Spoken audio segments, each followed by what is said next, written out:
Hi guys, this is Meenu. Welcome back to my channel Storytale.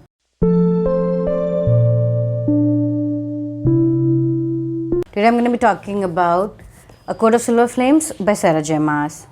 First I'm going to talk about the cover. I know it's not that pretty.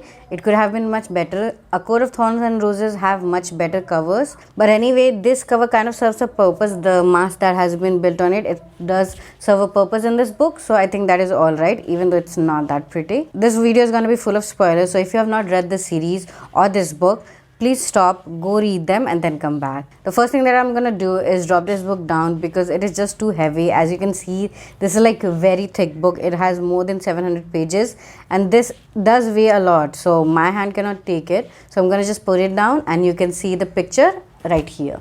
I'm not gonna go much in detail about the previous books that were in this series. I'm gonna be just talking about this particular book. This is the 5th book in the series and it is kind of different because the first 4 books were mainly focused on Feyre and Rhys's relationship, and this is about Nesta and Cassian. I do not think they are gonna get more books in the future. I think this is the book for them. They might feature as side characters in the future books, but this is the only book that they are gonna get as main characters. Let's talk about Nesta a little bit. I have hated her. I have really hated her character. I didn't like her in all the previous books. She was like kind of annoying. She was very frustrating. She was angry for no reason. So I didn't actually like her. I didn't even like Ellen. I think both of them were giving way too much hard time to Feyre, even though it was never her fault. But they were just so mean to her. So I didn't like them at all. But anyone who can change my mind is Sarah J. Maas. She has literally just changed my mind about Nesta. We get introduced to Nesta as like she was before in the first 3 or 4 books. She was the same mean character who does not care about anyone. She does not live with Rhys and Feyre anymore. She has gone into the town where she's just drinking, partying and having sex with anything that moves. But what I loved in the first scene, and which was kind of surprising to me, was how Cassian was treating Nesta. Before I started this book, I thought Cassian will be like a lovesick lover. He's gonna pine over Nesta and he's gonna just do everything that she says. He's just gonna worship her and everything. But from the first scene, when he was talking back to her, when he was not being that nice to her because of her attitude, I just loved that scene. I just thought that his reaction to her behavior was like totally perfect. I love the fact that he was just not bowing to her. He was actually fighting her off in every situation that he can get. Because of the life that Nesta was living, she was spending too much of money and that kind of worried Rhys and Feyre. That was not the only part that was worrying them. She was actually kind of throwing her life away. So that is when Feyre and Rhys decided that some action needed to be taken. So she was presented with 2 options. One, she can go to House of Wind and train with Cassian, or she can go to human world without any kind of advantages from Feyre or Rhys, without any support, and then she can live on her own. Of course, Nesta cannot go back to human. She's not exactly human anymore and she does not know how to live among them anymore. So she decided that she will go to House of Winds to train with Cassian. But of course, she's Nesta. She's not actually gonna listen so easily. She goes to the house, but she does not actually start training.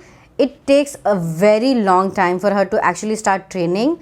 And yes, there was a reason why she was not doing it. And when Cassian realizes it, the training starts. So that was the process that I actually liked. I loved the sexual tension between Nesta and Cassian. How there was this bond between them. I mean, even though they are not together, even though they are not confessing their feelings, they still feel a lot about each other. So you can feel that bond even though when they're arguing or they're doing something, you can just feel that bond even in their mind when it is from their point of view. You can see that they do want to do something for their relationship. They do want to do something for each other, but they cannot because the other person is being just too stubborn. All those time when Cassian was kind of begging in his mind for Nesta to actually get up and fight by his side so that he does not look like a fool in front of his friends or other guys that he trains with. That was a scene that actually made me feel very bad for Cassian. I mean, Nesta was not saying the exact reason why she was not training, and he was thinking that she was doing it on purpose just to insult him. So those scenes were kind of hard to watch, but in the end when she did start to fight, it was just amazing. So the fight continues and the sexual tension between them continues, and when they finally give in, oh my gosh, this book is just so explicit. I mean, there's just so many sex scenes in it.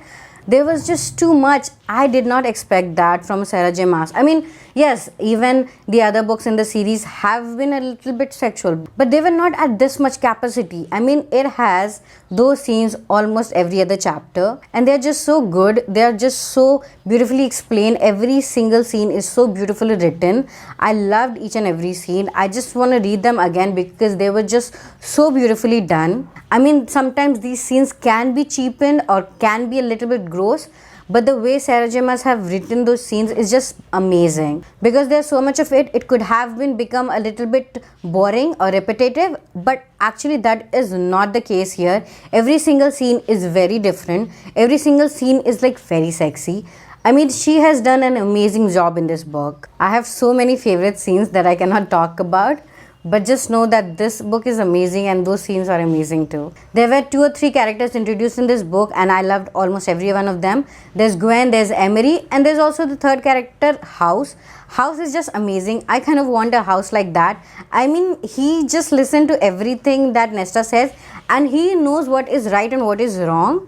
I mean, if Nesta wants something that is not actually good for her, then the house does not comply. And he was helping her so many times. He was just bringing books and food for her. And I think that was just an amazing, cute house. I also like the scene where she finds the darkness of this house, which is basically the heart of the house. I think that was a very good scene. This book has kind of a theme going on which I absolutely love. The first thing is about women empowerment. Nesta has been kind of damaged ever since she has been brought back from the cauldron. She felt broken. She does not like to, talk with people about her feelings. She feels different. She feels somehow emotionless. So she is trying to get out of it. She has this trauma that she is living with, and these things have been kind of hard for her. So for her to overcome, she trains with Cassian, which is amazing. And she also trains with Gwen and Emery, who ends up becoming her best friends. I love their friendship and how these 3 women who has been through so much are trying to heal each other. The whole training scenes are amazing. I loved Gwen, I love Emery. They too have their own dark past. There's a hint, I'm not so sure how much that is gonna succeed in the next books. But I think Gwen has a serious crush on Azriel. So there's a chance that maybe Gwen is gonna end up with Azriel. I do not know. Azriel had just so many options. He was pining over Mor for so long, and I think he's over that now. And Mor is actually lesbian, so that is another story. And there's also a bonus Azriel chapter where we see that he kind of has a crush on Elaine, or maybe he thinks that he should be with her because the other 2 sisters are with 2 brothers of his. So the third one is someone that he should be with. I'm not so sure if he loves her or likes her, or he was just, trying to find that family which he never had. I do not know. But to be honest, I do not want him to end up with Elaine.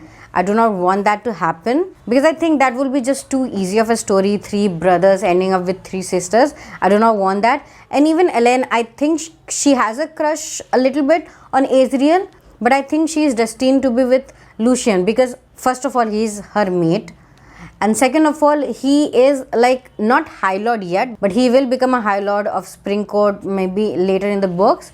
So I think that is more destined to be Elaine because she does love flowers a lot and Spring Court does have that theme. So I think that is going to be her future, but I do not know what Sarah J Maas is planning.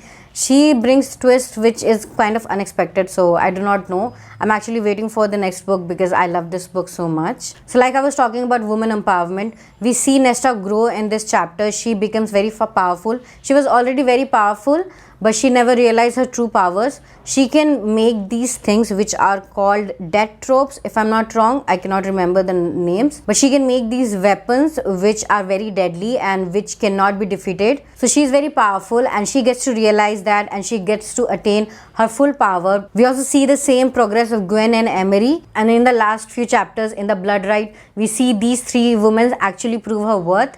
They become these Valkyries or whatever the terms that they are using, but they've become so powerful in the end, and I just love that. I also love the fact that Nesta did not complete the Blood Rite with Emery and Gwen because Nesta is already very powerful, so she does not need to prove anything. But these 2 other characters were so much broken. They do not have that much of power. Whatever they have gained, whatever ability they have is because they have tried so much, they have practiced so much. So that is something that was amazing. This book is so big that if I start talking about all the things that happen in this this book, I'm gonna be here forever. So I'm gonna talk about the things that are main focus here or something that I absolutely love. There's also a side story of Reese and Farah. Farah is not pregnant, but Reese is very worried because Farah, even though she has so many powers, she is a human and she cannot actually give birth to Reese's child because the child is gonna be with wings and her, I don't know what it is called, pelvis is not wide enough to actually give birth to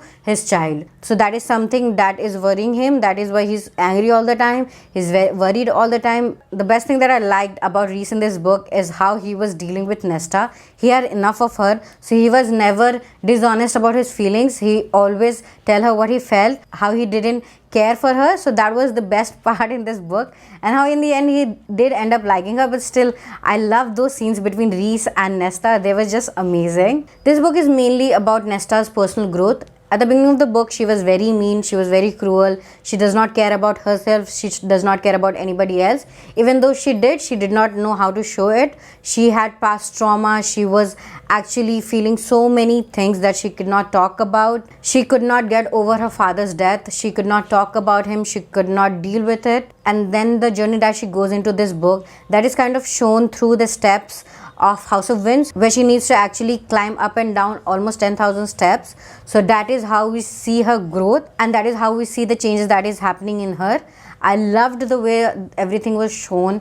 I loved how a person who can feel so broken and who can feel so depressed, and by the end she finds the true meaning. She finds her found family with Gwen and Emery. She finally accepts Cassian's love and even her love for him. She finally makes her peace with Amren, Elaine and Farah and even Reese.